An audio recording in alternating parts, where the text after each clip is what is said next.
মনে রাখবেন, শুধু সৎ কাজের আদেশ করার নাম ইসলাম নয়, শুধু আংশিক বিষয় পালন করার নাম ইসলাম নয়, অসৎ কাজের নিষেধের নামও ইসলাম, এবং আল্লাহ নিষেধগুলো ছেড়ে দেওয়ার নামও ইসলাম। আল্লাহ পাক এটাই বলছেন সূরা বাকারা 84-85-তে, তোমরা কি কিতাবের কিছু অংশ মানো, কিছু অংশ মানো না? ফামা জাযাউ মা ইয়াফআলু যালিকা ইল্লা খিজয়ুন ফিল হায়াতিদ দুনিয়া, দুনিয়াতেই আমি লাঞ্ছিত করে দেব এমন অপরাধ করলে। ওয়া ইয়াউমাল কিয়ামা ইউরাদ্দুনা ইলা আশাদ্দিল আযাব, কিয়ামতের মাঠে সবচেয়ে যন্ত্রণাদায়ক শাস্তি এদেরকে দেওয়া হবে। কাদেরকে? যারা কিতাবের কিছু অংশকে মানি, কিছু অংশ মানি না।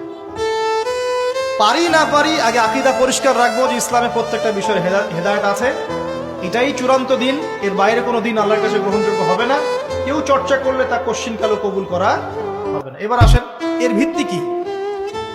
এর ভিত্তি হচ্ছে দুইটা। কয়টা? দুইটা।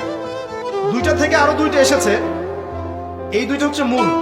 নবী সাল্লাল্লাহু আলাইহি ওয়াসাল্লাম বলছেন, তারাক্তু ফিকুম আমরাইন, আমি তোমাদের মাঝে রেখে গেলাম মাত্র দুটো বস্তু। কয়টা বস্তু? দুটো বস্তু। লান তাদিল্লু মা তামাসসাকতুম বিহিমা, তোমরা কোশ্চিনকালেও পথভ্রষ্ট হবে না যতদিন পর্যন্ত এই দুটাকে আঁকড়ে ধরে থাকবে। কোন দুটা? এক নাম্বার আল কিতাবুল্লাহ, আল্লাহর কিতাব। দুই নাম্বার ওয়া সুন্নাতে নবীহি, তার নবীর সুন্নাত। তো কোরআন এবং সুন্নাত মিলেই কোরআন এবং হাদিস নয় কি?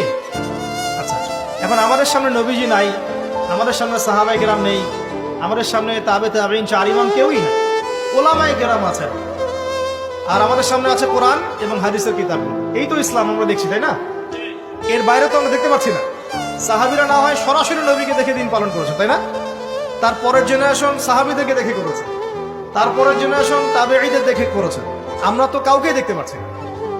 আমরা দেখছি কোরআন এবং হাদিসের কিছু কিতাব এবং ওলামায়ে কেরাম সামনে আছে, এই তো। এই দুইটা হচ্ছে ভিত্তি। এখন এখান থেকে আরো দুটো এসেছে, একটা হচ্ছে ইজমা, একটা হচ্ছে কিয়াস। এই দুটোও ইসলামের। অনেকে বলে ইজমা কিয়াস ইসলামে নাই, কোরআন সুন্নাহ এই দুটাই। ইজমা এবং কিয়াস গুরুত্বপূর্ণ, কারণ ইজমা, সাহাবীদের ইজমা, এটা একটা খুব গুরুত্বপূর্ণ জিনিস, এবং কিয়াস ছাড়া আপনি অনেক মাসআলা বের করতে পারবেন না। ইয়াবার শব্দ কোরআনে আছে না নাই? ইয়াবা নাম শুনেছেন? শুনেন নাই? না শুনলেই ভালো। তো এই শব্দটা কি কোরআনে আছে নাকি? নাই। কোরআনে মাদকের কথা আছে। কিসের কথা? মাদক। এখন কিয়াস দরকার নাই।